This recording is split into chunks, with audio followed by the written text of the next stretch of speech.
باللہ من الشیطان اللعین الرجیم بسم اللہ الرحمن الرحیم الحمد للہ رب العالمین والصلاة والسلام علی النبی الکریم وعلی آلہ الطیبین الطاہرین المعصومین المنتجبین ولعنۃ اللہ علی اعدائہم من الآن الی قیام یوم الدین آمین یا رب العالمین.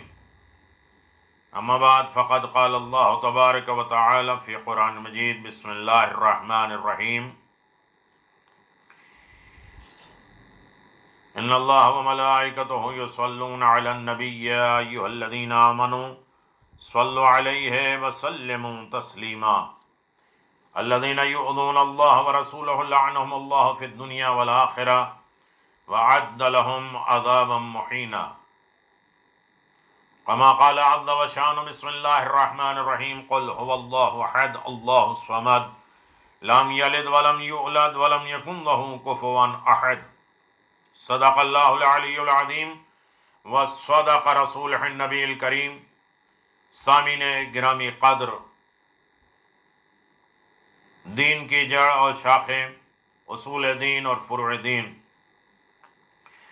تقریباً ہماری 36ویں گفتگو جاری و ساری ہے، جس میں توحید پروردگار، عدل الہی اور اب نبوت کی گفتگو جاری ہے کہ جس میں نبوت کیوں ضروری ہے، نبی کے صفات کیا ہیں، کمالات کیا ہیں، خوبیاں کیا ہیں، نبوت کے نتائج کیا ہیں، اس کے اثرات کیا ہیں، اور ان کے فرائض اور ذمہ داریاں کیا ہیں، ان کے شعبے کیا ہیں، ان کا تعلق بندوں سے ہے اور خدا سے کیسے ہے، وحی کے مطابق کیسے ہے. ساری گفتگو آپ حضرات کے اذہان عالیہ میں موجود ہے.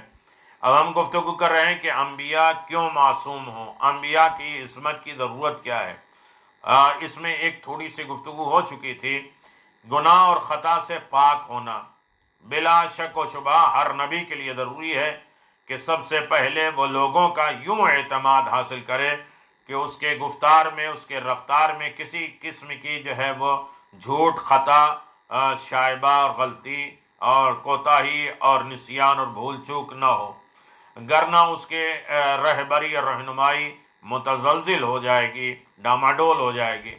اگر انبیاء معصوم نہ ہوں تو بہانے باز قسم کے لوگ اس وجہ سے کہ انبیاء غلطی کرتے ہیں اور حقیقت کے متلاشی افراد، حقیقت کو تلاش کرنے والے لوگ انبیاء کے دعوے میں متزلزل ہونے کی وجہ سے یا تو ان کی دعوت پہ لبیک نہیں کہیں گے یا کم از کم گرم جوشی سے اسے قبول نہیں کریں گے. اس دلیل کو ہم دلیل اعتماد کا نام دے سکتے ہیں، اور یہ دلیل عصمت انبیاء کے دلائل میں سے ایک اہم ترین دلیل ہے. بالفاظ دیگر یہ کیسے ممکن ہے کہ خداوند عالم متعال ایسے شخص کی اطاعت کا حکم دے جو کسی شرط اور قید کے بغیر ہو، اور عین ممکن ہے کہ خطا کار ہو یا گناہ گار کے ارتکاب کرے. کیا ایسی صورت میں لوگ اس کی اطاعت کر سکتے ہیں؟ یقیناً نہیں کر سکتے. اور اگر اطاعت کریں گے تو گویا انہوں نے خطا اور گناہ کی اتباع کی، اور اگر نہیں کریں گے تو انہوں نے رہبری کے مقام کو تسلیم نہیں کیا، رہبر اور قائد اور نبی کے ایکسیپٹ نہیں کیا. خصوصاً اس وجہ سے کہ انبیاء کی رہبری کا مقام دیگر افراد سے مکمل طور پر مختلف ہے، کیونکہ لوگ اپنا عقیدہ اور زندگی کے رہنما اصول انہیں انبیاء ہی سے لیتے ہیں. اسی وجہ سے ہم دیکھتے ہیں کہ جب بڑے بڑے مفسر قرآن اس آیت پہ جاتے ہیں اطیعوا اللہ و اطیعوا الرسول وَأُولِي الْأَمْرِ مِنْكُمْ، سورہ نساء آیت نمبر 59 میں خدا کی اطاعت کرو، رسول کی اطاعت کرو، اولی الامر کی اطاعت کرو، پر اس پر بڑے بڑے مفسرین پہنچتے ہیں تو کہتے ہیں کہ بغیر کسی شرط اور قید کے اطاعت کا حکم اس بات کی دلیل ہے کہ نہ صرف انبیاء معصوم ہیں بلکہ اولی الامر بھی معصوم ہیں، اور اولی الامر سے مراد نبی اکرم کی طرح معصوم ائمہ ہیں، اگر نہ خدا متعال ہرگز بغیر کسی قید اور شرط کے اس کی اطاعت کا حکم نہ دیتا۔ ایک اور طریقے سے بھی ہم انبیاء کیا ہر گناہ سے پاک اور معصوم ہونا ثابت کر سکتے ہیں، وہ یہ کہ انبیاء میں ہر قسم کے گناہ کے عوامل شکست خوردہ ہوتے ہیں، کوئی گناہ کے عوامل نہیں ہوتے۔ یعنی جب ہم اپنے نفس کی طرف نگاہ کرتے ہیں تو دیکھتے ہیں کہ ہم بعض گناہوں اور برے اور ناپسندیدہ کاموں کے مقابل میں تقریباً معصوم ہیں۔ زیادہ وضاحت کے لیے آپ دیکھیں کہ اگر ہم اپنے دیکھیں کہ ہم بہت سے گناہوں اور ناپسندیدہ چیزوں کے اعتبار سے ہم اپنے آپ کو بچا لیتے ہیں، کسی کا نام معصوم ہے، وہ تمام خطائیں اور غلطیوں کو بھی اپنے قریب نہیں آنے دیتے۔ مثلا کیا آپ کوئی ایسا عقل مند آدمی تلاش کر سکتے ہیں جو آگ کو کھانے کے لیے فکر مند ہو کہ آگ اٹھا کے ہم کھا لیں گے؟ کوڑا کرکٹ گندگی چبانے کی فکر میں ہو، نہ ملے وہ الگ بات ہے، مجبوری میں کھانا وہ الگ بات ہے، لیکن کیا کوئی ایسا باشعور عقل مند انسان تلاش کیا جا سکتا ہے جو مکمل طور پر گلی اور کوچے میں برہنہ گھومنے، بازاروں میں گھومے، مجبوری میں پاگل دیوانگی میں تو کر سکتا ہے؟ یقیناً جواب نفی میں ہوگا، اور اگر کسی کو ایسا کام کرتے ہوئے دیکھیں گے تو ہمیں یقین ہو جائے گا کہ وہ نارمل انسان نہیں ہے، کسی نفسیاتی بیماری کا شکار ہو کر اپنے عقل سے ہاتھ دھو بیٹھتا ہے، وگرنہ کسی عقل مند انسان سے ایسا اقدام محال ہے۔ جب ہم اس قسم کے حالات اور واقعات کے متعلق غور و فکر کرتے ہیں تو اس کے نتیجے میں پہنچتے ہیں کہ ان عادات اور اعمال کا غیر معقول اور پست ہونا اس قدر واضح ہے، کوئی بھی شخص ان کا ارتکاب نہیں کر سکتا، اسے نہیں کر سکتا۔ اب ہم یہاں ایک مختصر جملے کے ذریعے اس حقیقت کو مجسم کرتے ہوئے کہہ سکتے ہیں کہ ہر عقل مند اور صحیح و سالم شخص بعض برے اور ناشائستہ کاموں کے مقابل میں محفوظ یا بالفاظ دیگر عصمت رکھتا ہے۔ اس سے کچھ آگے بڑھتے ہیں، انسانوں میں سے بعض لوگ ایسے بھی ہیں جو اس ناشائستہ، اس برے کاموں سے اس قدر پرہیز کرنے والے ہیں کہ عام انسان اس قسم کے احتیاط سے عاری ہے اور عاجز ہے۔ مثال کے طور پر ایک ماہر طبیب جو کہ جراثیم کہ مختلف اقسام سے واقف ہے، کبھی کبھی اس بات پر آمادہ نہیں ہوگا کہ وہ ایک ایسا پانی جو کہ خطرناک قسم کے جراثیم سے آلودہ ہو، جبکہ ایک ان پڑھ اور جاہل انسان اس کام کو انجام دے سکتا ہے۔ اس سادہ سے تجربے کے بعد ہم اپنے نتیجے پر پہنچے ہیں کہ انسان کی علمی سطح اور آگاہی اور ہوشیاری اور جانکاری جتنی بھی بڑھے، اتنا ہی زیادہ وہ خطا، اشتباہ، غلطیوں سے محفوظ رہے گا۔ اور یقیناً آپ اندازہ لگائیں، بس اس حساب سے اگر کوئی شخص ایمان اور معلومات کے اعتبار سے جتنا زیادہ بلند ہوگا چلا جائے گا، خدا اس کی عدالت پر اعتماد کا عالم یہ ہوگا کہ گویا اس کا دونوں کو اپنی آنکھوں کے سامنے حاضر ناظر دیکھ رہا ہوگا، تو یقیناً وہ اپنے آپ کو تمام گناہوں سے محفوظ رکھے گا۔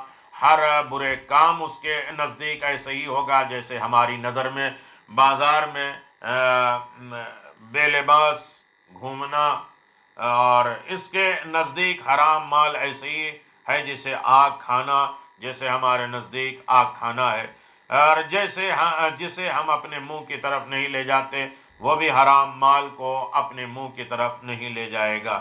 ان تمام گفتگو سے یہ نتیجہ نکلا کہ انبیاء اپنے علم اور آگاہی اور کامل ایمان کی وجہ سے گناہوں کے تمام عوامل کو کنٹرول میں کر لیتے ہیں، جس کے نتیجے میں گناہ کا خواہ کتنا ہی بڑا عامل پیش آئے، مسائل پیش ہو، ان کی عقل اور ایمان پر حاوی نہیں ہو سکتا۔ یہی وجہ ہے کہ ہم کہتے ہیں کہ انبیاء معصوم ہیں، گناہوں سے منزہ اور مبرہ ہیں۔ عصمت کا مقام کیسے اسے فضیلت ہو سکتا ہے؟ بعض ایسے لوگ جو کہ عصمت کے مفہوم اور گناہوں سے بچانے والے عوامل سے آگاہ نہیں ہیں، وہ یہ اعتراض کرتے ہیں کہ اگر خدا کسی کو گناہ سے روک دے اور اس میں ہر قسم کے گناہ کے عوامل ختم کر دیں تو یہ چیز اس شخص کے لیے باعث فضیلت نہیں ہے۔ یہ ایک اجباری عصمت ہے اور زبردستی کی عصمت کو کسی بھی قسم کی فضیلت شمار نہیں کیا جا سکتا۔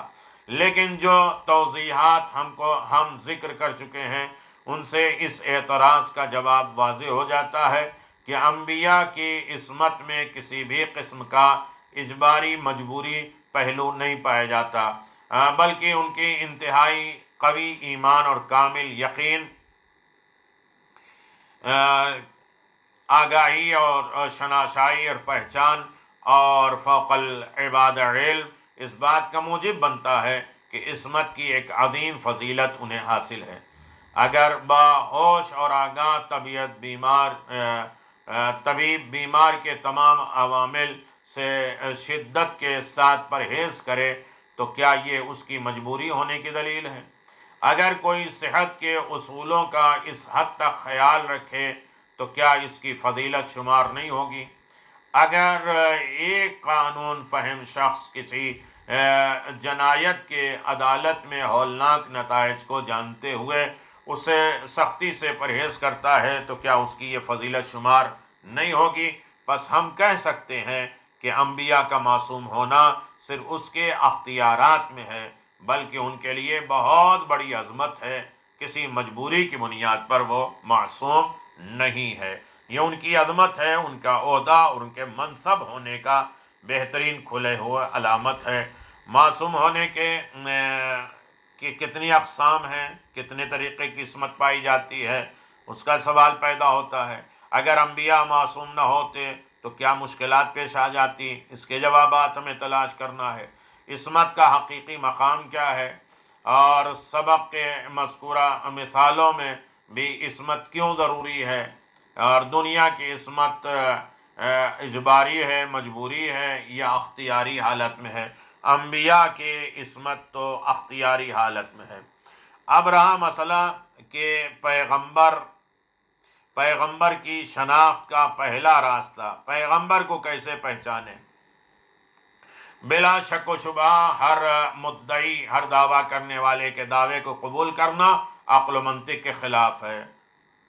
خداوند عالم کی طرف سے نبوت اور امامت کا دعویٰ کرنے والے شخص ممکن ہے کہ سچے ہوں، لیکن یہ احتمال اپنی جگہ موجود ہے کہ فرصت طلب اور دغاباز قسم کے انسان سچے انبیاء کی جگہ لینے کی کوشش کریں۔ لہذا ضروری ہے کہ ایک ایسا یقینی اور قطعی معیار ہمارے پاس موجود ہو جس کے ذریعے انبیاء کے دعوے کی حقیقت اور ان کا خدا سے رابطہ ہمیں معلوم ہو سکے۔ اس مقصد کو حاصل کرنے کے لیے ہمارے پاس مختلف راستے ہیں، جن میں سے دو اہم ذریعے ہیں۔ پیغمبر کے دعوے سے متعلق دقیق و تجربہ اور اس کی حقیقت پر مختلف قرآن کے جمع آوری، معجزہ اور عام عاجز انسان جو ہے نہیں کر سکتا، وہ کام جو عاجز کر دے، وہ ہم پہلے معجزے کے متعلق گفتگو کریں گے۔ کچھ گفتگو معجزے کے سلسلے میں ہو چکی ہے۔ بعض ایسے افراد بھی موجود ہیں جو معجزے کے لفظ سن کر تعجب کرتے ہیں یا معجزے کو کوئی قصہ اور کہانی اور افسانہ سمجھتے ہیں، حالانکہ اگر معجزے کے واقعی اور حقیقی علم معنی میں غور و فکر کیا جائے تو یہ تمام چیزیں آپ کے سامنے ہوں گے۔ تصورات اور اشتباہات محض کے علاوہ کچھ نہیں ہے۔ معجزہ کوئی ایسا عمل نہیں ہے جو غیر ممکن یا کسی علت کے بغیر ہو، بلکہ سادہ الفاظ میں معجزہ اس خارق العادت جو عادت سے ہٹ کر عجز کر دینے والی، عاجز بنا دینے والے عمل کا نام ہے، جو عادی اور معمولی افراد کی قدرت میں نہیں ہوتا، بلکہ معجزہ طبیعت سے مافوق طاقت کے ذریعے ہی امکان پذیر ہے۔ اس لیے معجزے کے لیے درج ذیل شرائط کا ہونا ضروری ہے: ایسا کام جو ممکن اور قابل قبول ہو۔ عام یا صاحب کمال انسان صرف انسانی طاقت کے ذریعے اس کو انجام دینے کی طاقت نہیں رکھتا۔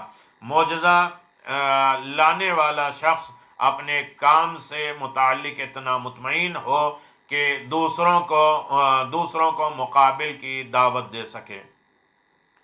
کوئی بھی شخص اس جیسا کام نہ کر سکے جیسا کہ معجزے کے نام سے واضح ہے، اور تمام افراد اس کے مقابل میں عاجز ہوں اور مجبور ہوں۔ نمبر 5، ضروری ہے کہ معجزہ دعوی نبوت یا امامت کے مطابق ہو، لہذا وہ خارق العادت جو انبیاء اور ائمہ معصومین کے علاوہ دیگر افراد انجام دیتے ہیں، انہیں معجزہ کے بجائے کرامت کہا جاتا ہے۔ چند سمپل اور نمونے میں آپ کی خدمت میں پیش کرنے کی سعادت حاصل کر لوں۔ ہم سب جانتے ہیں کہ حضرت عیسیٰ علیہ السلام کے معجزات میں سے ایک معجزہ مردے کو زندہ کرنا اور ناقابل علاج مریضوں کو صحت یاب کرنا۔ کیا ہمارے پاس کوئی ایسا عمل اور عقلی دلیل موجود ہے کہ انسان کے جسم سے جب روح خارج ہوتی ہے تو وہ دوبارہ زندگی کی طرف لوٹ کر نہیں آ سکتی؟ کیا ہمارے پاس ایسی علمی اور عقلی دلیل موجود ہے کہ سرطان کی بیماری، کینسر کی بیماری کے لیے کوئی علاج نہ ہو، حالانکہ ہمارے پاس اس کا کوئی علاج نہیں ہے؟ البتہ بغیر کسی شک اور شبہ کے موجودہ زمانے کے تمام تر ترقی کے باوجود انسان اب تک مردہ کو زندہ کرنے یا بہت سی بیماریوں کے علاج سے عاجز ہے، چاہے دنیا کے تمام ڈاکٹر مل کر اپنے تجربات اور معلومات سے مدد ہی کیوں نہ لیں۔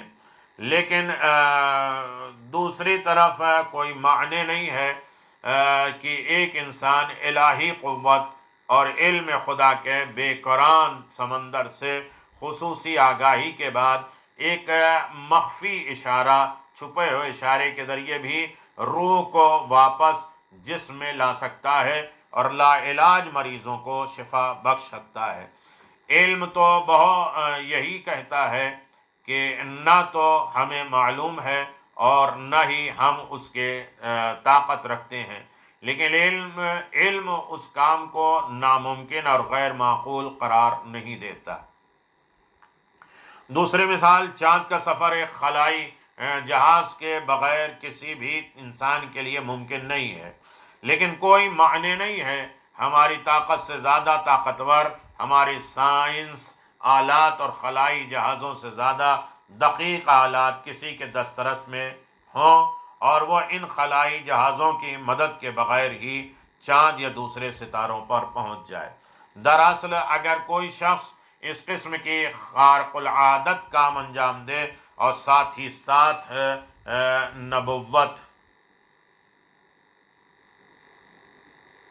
نبوت کا بھی دعویٰ کرے اور لوگوں کو بھی اپنے مقابل میں بلائے، لیکن لوگ اس کے مقابل میں عاجز ہوں، تو ہمیں یقین ہو جائے گا کہ وہ خدا کا بھیجا ہوا ہے، کیونکہ ممکن نہیں کہ خدا متعال ایک جھوٹے شخص کو اتنی قدرت اور طاقت عطا کر دے کہ وہ اس کے بندوں کی گمراہی کا باعث بنے۔ معجزات کو خرافات سے نہیں ملانا چاہیے۔ افراط و تفریط ہمیشہ فساد اور تباہی اور حقیقت کا چہرہ بگاڑنے کا سبب بنتے ہیں۔ معجزے سے متعلق بھی یہی بات صادق آتی ہے، حالانکہ بعض روشن فکر ہونے کے دعوے دار افراد واضح طور پر یہ اشارہ اور کنایت کے ساتھ ہر قسم کے معجزے کا انکار کرتے ہیں، جبکہ لوگوں کا ایک اور گروہ زیادہ سے زیادہ معجزات کی تخلیق کرنے کے فکر میں رہتا ہے۔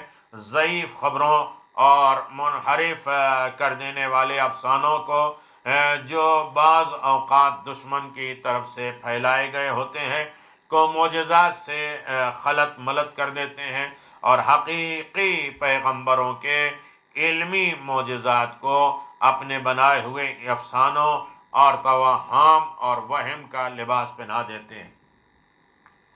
جب تک حقیقی معجزات اس قسم کے جعلی افسانوں سے منزہ نہ ہو جائیں تو اس وقت تک ان کا اصلی چہرہ اشکار نہیں ہو سکتا۔ یہی وجہ ہے کہ ہمارے بزرگ علماء نے ہمیشہ یہ کوشش کی ہے کہ معجزات سے متعلق اسلامی احادیث کو ان افسانوں باتوں سے بچایا جا سکے۔ اس مقصد کے لیے علم رجال وجود میں آیا تاکہ احادیث کے راوی کو اچھے طریقے سے پہچانا جا سکے اور صحیح ضعیف احادیث کو الگ الگ کیا جا سکے، تاکہ توہم اور وہم حقائق سے نہ مل سکیں، وہم حقیقت سے نہ مل سکیں۔ اب یہاں رہا مسئلہ کہ استعماری اور الحادی قوت، ظلم و جور کرنے والے طاقتیں آج بھی یہ کوشش میں ہیں کہ وہ ان بے سر و پا باتوں کو صحیح دینی اعتقادات سے ملا دیں اور اس طریقے سے تمام افراد کو حقیقی علم سے دور کر دیا جائے۔ لہذا ضروری ہے کہ ہم دشمن کے اس تخریبی سازشوں سے مکمل طور پر آگاہ رہیں۔ معجزے کا دوسرا خارق عادت چیزوں سے فرق ہے۔ غالباً آپ نے سنا ہوگا کہ بعض جادو دکھانے والے اور شعبدہ بعض اوقات خارق العادت کام کرتے ہیں، اور بہت سے لوگوں نے یہ عجیب و غریب کام دیکھے بھی ہوں گے جادوگری کی، یا وہ کھیل اور تماشا دکھانے والے۔ یہ افسانہ نہیں ہے بلکہ ایک حقیقت ہے۔ یہاں پر ایک سوال پیش آتا ہے کہ آخر ان جو عادت اور ہیبٹ ہے اس کے علاوہ کام کرنے والے اور انبیاء کے معجزات میں کیا فرق ہے؟ ہمارے پاس ان کی تشخیص اور ان کو مشخص ان کی پہچان کا کیا معیار، کیا ترازو ہے؟ اس سوال کے دو واضح جواب ہیں، اور اس قسم کے لوگ ہمیشہ محدود کام انجام دیتے ہیں، اور ان میں سے کوئی بھی شخص اس بات کے لیے آمادہ نہیں ہوگا کہ آپ کی خواہش کے مطابق خارق العادت کام انجام دے، بلکہ وہ صرف ایسے ہی کام انجام دے گا کہ جس کے اس نے بہت زیادہ مشق یا ریاضت کی ہو۔ اس بات کی دلیل واضح ہے، کیونکہ ہر انسان کی طاقت محدود ہے، وہ صرف ایک یا چند کاموں میں مہارت حاصل کر سکتا ہے، لیکن انبیاء کے خارق العادات کام بغیر کسی قید اور شرط کے ہیں، یعنی لامحدود ہیں۔ وہ کسی بھی طلب کردہ معجزے کو انجام دینے کی قدرت رکھتے ہیں، کیونکہ وہ خدا کی بے پناہ قدرت اور طاقت سے مدد حاصل کرتے ہیں، اور ہم جانتے ہیں کہ خدا کی قدرت تمام حدودوں اور قیود سے خارج ہے، جبکہ انسان کی قوت اور قدرت بہت ہی محدود ہے۔ انسان بہت لمٹ کے اعتبار سے رہتا ہے، اور ایک جادوگر، ایک شعبدہ باز کا انجام دیا گیا کام دوسرے جادوگر اس کو انجام دے سکتا ہے۔ یہی اس نے جادو کیا وہی وہ جادو کر سکتا ہے۔ ایک جادوگر دوسرے جادوگر کے جادو کو کاٹ بھی سکتا ہے، یعنی وہ کام بشر کی قدرت سے باہر نہیں ہے۔ یہی وجہ ہے کہ ایک شعبدہ باز، ایک جادوگر خارق العادت کام کرنے کے باوجود مقابلے کی دعوت نہیں دیتا کہ میرے مقابل میں کوئی نہیں آئے۔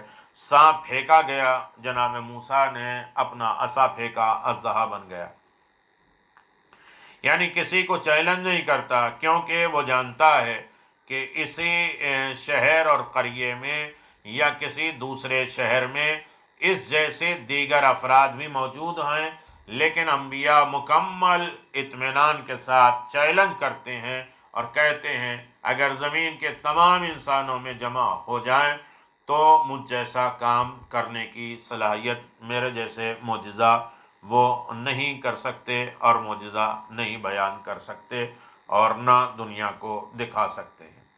یہی فرق ہے، سحر جادو پر صادق آتا ہے معجزے کا، اور بیان کردہ دونوں باتوں کے بعد ہم معجزے کو، جادو کو ایک دوسرے سے الگ کر سکتے ہیں۔ معجزہ اور ہے، جادو اور ہے۔ اب سوال یہ پیدا ہوتا ہے کہ معجزے کو معجزہ کیوں کہتے ہیں؟ کیا معجزہ علیت کے قانون سے مستثنی ہے کہ اس میں علت اور سبب نہیں ہے؟ کن طاقتوں سے ہم معجزے کو شعبدہ بازوں کے عمل اور جادو سے جدا کر سکتے ہیں؟ معجزے کی اصلی شرائط کیا ہے؟ کیا آپ نے آج تک معجزہ جیسی کوئی چیز دیکھی ہے؟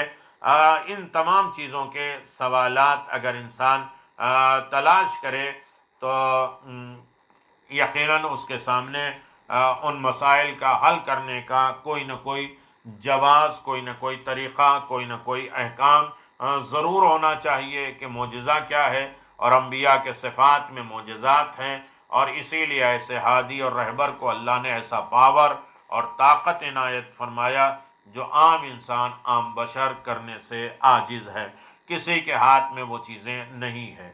ہمیں بھی بارگاہ رب العزت میں یہ دعا کرنا چاہیے کہ اللہ ہمیں انبیاء شناسی اور معجزہ شناسی اور ائمہ معصومین اور انبیاء معصومین کی قدر کرنے کی توفیق عنایت فرما، اور اللہ کے طرف سے بھیجے ہوئے رہبر اور رہبری کے صحیح معرفت حاصل کرنے کی دولت حاصل فرما۔ وآخر دعوانا ان الحمد للہ رب العالمین، وصلی اللہ علی محمد وسلم تسلیما کثیرا کثیرا برحمتک یا ارحم الراحمین۔